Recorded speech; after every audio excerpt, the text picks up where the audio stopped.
Hello guys, कैसे हैं आप? उम्मीद करते हैं आप सब खैरियत से होंगे, खुश होंगे और हमारी दुआ है कि आप हमेशा खुश रहें, हंसते और मुस्कुराते रहें। मेरा नाम है रहमान अनवर और मैं हूं मोहम्मद सैयद। और मैं हूं ज़फ़र इकबाल। और आज हम जिस वीडियो पे रिएक्ट करने जा रहे हैं, इस वीडियो का टाइटल है drone attack on ship near India, India send navy to help.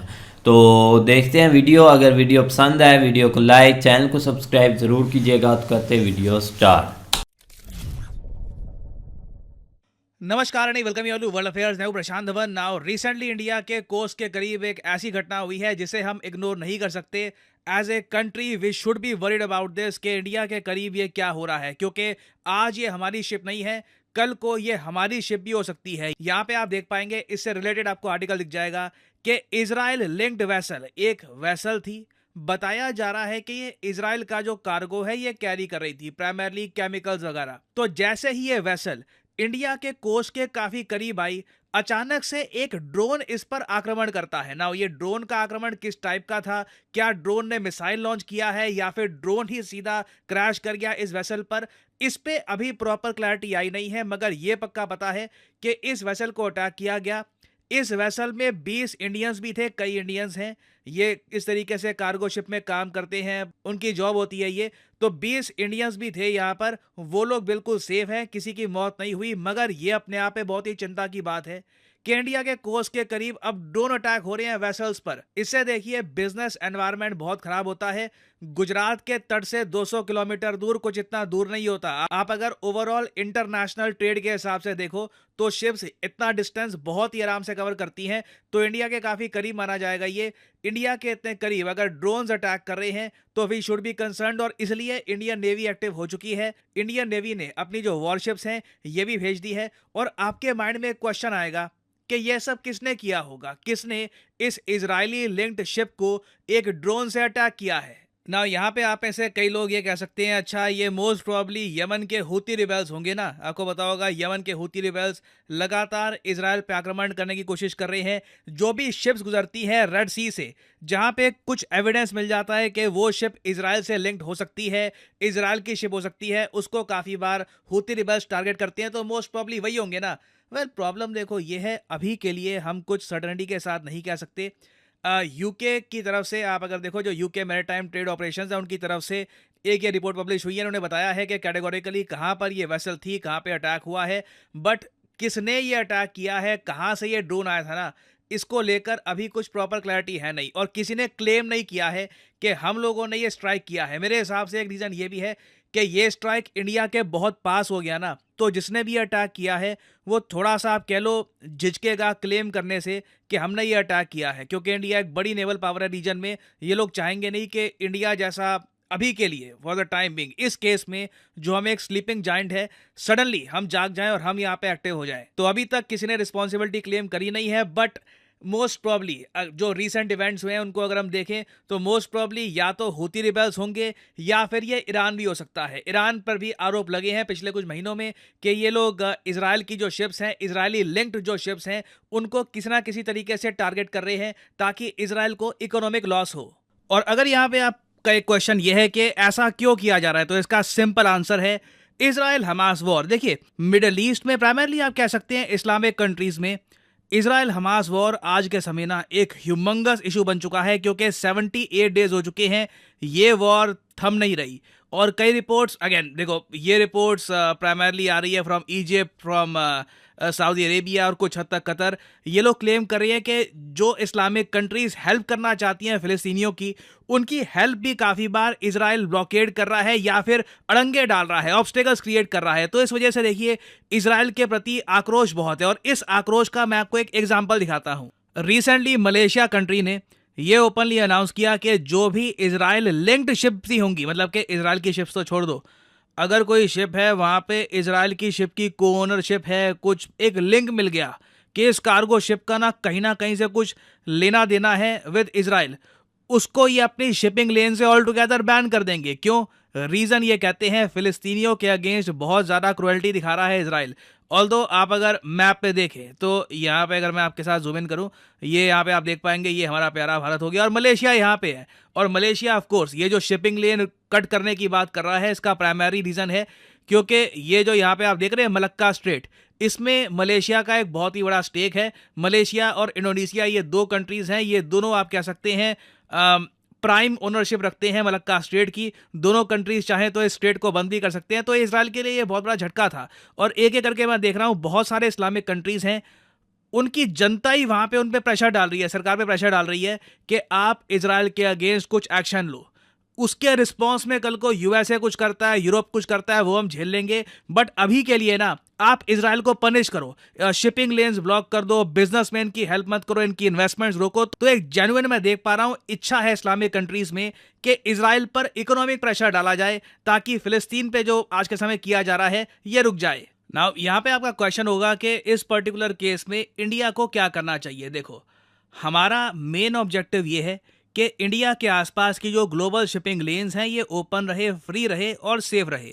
क्योंकि कल को इंडिया के आसपास जो कार्गो है इन पे अटैक होता है, चाहे ड्रोन का अटैक हो, किसी का भी अटैक हो, इससे टेरर फैलता है, डर फैलता है, आप समझ सकते हैं। क्योंकि अगेन कल को कोई और कार्गो शिप है, वहाँ का जो क्रू है वो डरेगा कि ये जो ड्रोन है ये अगर मान लो मिस फायर कर गया या फिर कहीं और इसने हिट कर दिया तो हमारी जान यहाँ पे जा सकती है। तो ये बहुत ही इंपॉर्टेंट है कि जो भी यहाँ पे शिपिंग वेसल्स है हम उनकी प्रोटेक्शन करें। इसके लिए देखिए एक ऑप्शन है, अगेन मैं एक्चुअली आपसे ही पूछूंगा, मैं हमेशा आपका ओपिनियन काफ़ी इंपॉर्टेंट मानता हूँ, बट मैं आपके साथ शेयर करता हूँ कि रिसेंटली यूएसए ने क्या किया है। यूएसए ने रिसेंटली 10 कंट्रीज़ का एक ग्रुप बनाया, एक आप कह लीजिए फोर्स बनाई। इस फोर्स का काम यह है कि रेड सी में जो हूती अटैक्स हो रहे हैं ना, इनको काउंटर करना। यहाँ पे आप देख पाएंगे रेड सी में जो भी हूती अटैक्स हैं इनको काउंटर करना है। इसमें जो 10 कंट्रीज इन्वॉल्व हैं ये आपके सामने है, Bahrain, Canada, France, Italy, Netherlands, Norway, Seychelles, Spain, UK और ऑफ कोर्स यूएसए तो है ही। बट इनका जो प्राइमरली फोकस है ये रेड सी के आसपास है। अरेबियन सी में ना मेरे हिसाब से इवेंचुअली सेफ्टी बढ़ाने के लिए इंडिया और यूएस को मिलके कुछ करना होगा। ऑफ कोर्स बाहर के जो और कई कंट्रीज हैं इनको भी हम इन्वॉल्व कर सकते हैं, बट अगेन आप खुद सोच कर देखो इटली क्या कर लेगा अरेबियन सी में, नॉट मच, कुछ ज़्यादा कर नहीं पाएगा। एक बार को आप कह सकते हैं फ्रांस कुछ कर सकता है, बट कनाडा, कई बार मुझे लगता है कि यूएस जो ये ग्रुप्स बनाता है ना, इनमें कई कंट्रीज बस दोस्ती के नाम पे ये ऐड कर लेते हैं। कनाडा क्या यहाँ पर कर लेगा, नेदरलैंड्स क्या कर लेगा, Norway, really Norway, I mean Norway का क्या रिलेशन है अरेबियन सी में? नॉर्वे का कोई रिलेशन मेडिटेरेनियन से भी नहीं है। But still I think eventually इस रीजन की सेफ्टी के लिए एक शायद नई फोर्स बनानी पड़े जो इंश्योर करे कि जो वेसल्स हैं यहाँ पर ये बिल्कुल सेफ रहे। कल को किसी वेसल की तरफ किसी ड्रोन का अटैक आ रहा है तो उसको इंटरसेप्ट हम कर सकते हैं, ताकि वी मेक श्योर कि यहाँ पे ये जो अरेबियन सी का एक बहुत ही इंपॉर्टेंट कमर्शियल रूट है ये एक वॉर जोन ना बन जाए। तो यहाँ पे मैं जानना चाहूँगा आपका ओपिनियन, क्या आपके हिसाब से इंडिया को इस तरीके से कोई यूएस लेड फोर्स का पार्ट बनना चाहिए, या फिर आप मानते हैं कि नहीं, स्टे न्यूट्रल, इस झमेले से जितना दूर हो सके उतना दूर रहो, थोड़ा बहुत कुछ ड्रोन करता है करने दो, इग्नोर इट, क्योंकि ये इशू बहुत कॉम्प्लिकेटेड है, कई कंट्रीज़ के सेंटिमेंट जुड़े हुए हैं यहाँ पर। हम ये नहीं चाहते कि देखिए कि हम एक साइड को सपोर्ट कर रहे हैं, एक साइड के अगेंस्ट है। तो लिखिएगा इसके बारे में कमेंट सेक्शन में, मैं जानना चाहूँगा आपका ओपिनियन। और फाइनली यहाँ पर मैं ये भी बिल्कुल भाई, एकदम से तो एक झटका ही लगा था कि पता नहीं अब यहाँ पर क्या चीज़ें होने लगी हैं और इजराइल हमास का यहाँ कहाँ से लोग पहुँच गए। क्योंकि मेन यही हो रहा है कि जो यमन वाली साइड पर है ना, वहाँ पर सबसे ज़्यादा अटैक किए जा रहे हैं शिप्स पर। अब लास्ट उन्होंने 1-2 पकड़ी भी हैं, उनके पीछे लगे हुए, क्योंकि इनका एक बस नहीं चल रहा फ़लस्तीन में। सबसे बढ़कर यही चीज़ है कि इजराइल एक रुक ही नहीं रहा, जब से उनको एक काफ़ी प्रेशर भी डाला जा रहा है कि आप रुक जाएं या कुछ करें, लेकिन वो इस चीज़ पर एक आ ही नहीं रहा। वो एकदम से जैसे ना एक पहले दिन से चीज़ें स्टार्ट हुई थी ना, वैसी की वैसी अभी भी लगी हुई हैं। और इधर से ये छोटा मोटा जो एक इंसिडेंट है वो कर रहे हैं, कभी यमन साइड से, कभी किसी साइड से। अब मलेशिया वाला भी यहाँ पर एक इन्होंने एक मुद्दा ऐड कर लिया है। और आहिस्ता आहिस्ता ये चीज़ें हो रही हैं, लेकिन इस वार को रोकना बहुत मुश्किल है। किसी साइड अभी लग ही नहीं रही, कब से ये स्टार्ट हुई है, काफ़ी लोगों ने ट्राई भी की है, लेकिन अभी तक ये चीज़ें रुक ही नहीं रही नहीं, है। ये चीज़ें अब फैलती जा रही है। अब देखो ना, पहले एक नहीं मतलब कि कोई सोच रहा था इस हद तक चीज़ें बढ़ेंगी, लेकिन अब ये नहीं कि गवर्नमेंट प्रेशर है, गवर्नमेंट मतलब कि खुद कर रही है, ये लोगों का प्रेशर है। क्योंकि लोग इतना है कि मतलब कि अब लोगों के अंदर नफरत है। एक आप इस्लामी कंट्री पर आ जाए, सऊदी अरेबिया, जो भी बड़े बड़े ममालिक है, कि आप क्यों नहीं एक्शन ले रहे, आप चुप कर क्यों बैठे हैं, वो भाई उन्होंने करना है। अब रेड सी पर आ जाए तो यमन ने पहले तो भाई 2-3 शिप्स को अटैक किया था, तो इस मामले को किसी ने नहीं सीरियस लिया। इन्होंने यही बोला कि बस कोई नहीं, जाने दो आप, ये चीज़ें रुक जाएगी। लेकिन उन्होंने फिर से अटैक किए। जब एक मतलब कि यूएसए ने ओपनली बोला ना कि आप 10 कंट्रियों को ऐड कर इनको एक काउंटर करें, जिसमें फ्रांस तो मेन ही है ना, और कहीं आए या ना आए, तो वो चीज़ें फिर से सीरियस होगी। अब उनकी यही स्टेटमेंट थी कि आप पूरे वर्ल्ड से भी इधर आ जाए ना, हमें कोई परवाह नहीं। यमन ने बोला है कि हम जब तक इसराइल अपना एग्रेशन एक दिखाता रहेगा एक फ़लस्तीन पर, हम ये चीज़ें करते रहेंगे और किसी में हिम्मत नहीं है। अब ये यूएसए मतलब जो जिन्होंने जिसको ऐड किया ना, इसमें सब मतलब कि एक यही समझ लेके एक कॉमन है, कोई बंदा इधर नहीं आने वाला। लेकिन फ्रांस ने तो ऑलरेडी उधर मतलब कि उनके 10 ड्रोन अटैक को शूट भी किया, उन्होंने गिराए हैं, लेकिन वो रुकेंगे नहीं है। शिप्स को वो एक डेली मतलब कि अटैक कर रहे हैं। अब जो सबसे बड़ा मुद्दा है ना, वो सऊदीया का है। सऊदीया को ऑलरेडी भाई अमेरिका ने बोला है कि आप ना एक मतलब कि ये चीज़ें रोकें।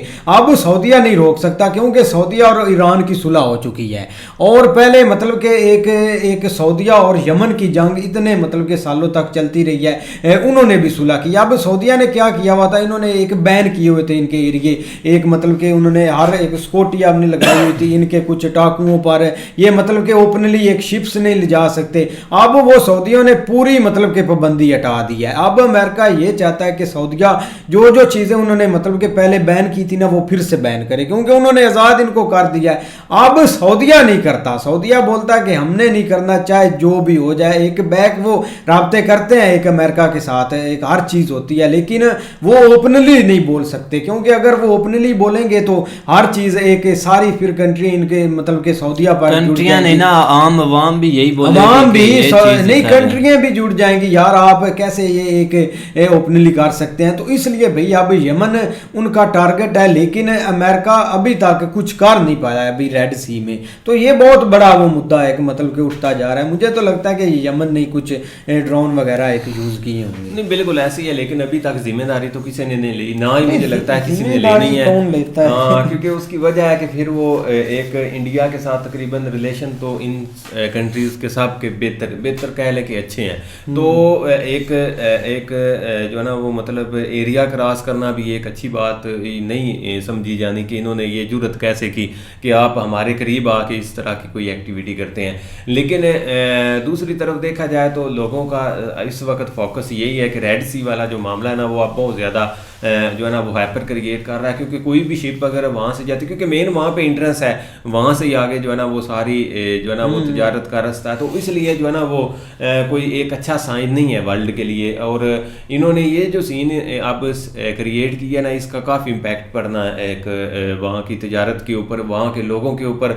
तो ये एक प्रेशर क्रिएट करने के लिए कि भाई देख लो, अब तो वो वहाँ से कोई चीज़ गुजरने भी नहीं दे रहा है। तो उसमें ज़ाहिर बात है, अब यमन हो गया या बाकी सऊदी अरेबिया एक थोड़ी साइड के ऊपर जो है ना वो आगे इजिप्ट की बात करें, इजिप्ट तो खैर नहीं करेगा, इजिप्ट का थोड़ा सा और सीन है, वो एक अमेरिका साइड के ऊपर आ जाता, वो इतना नहीं किसी भी एक्टिविटी में को खुल के शामिल होता।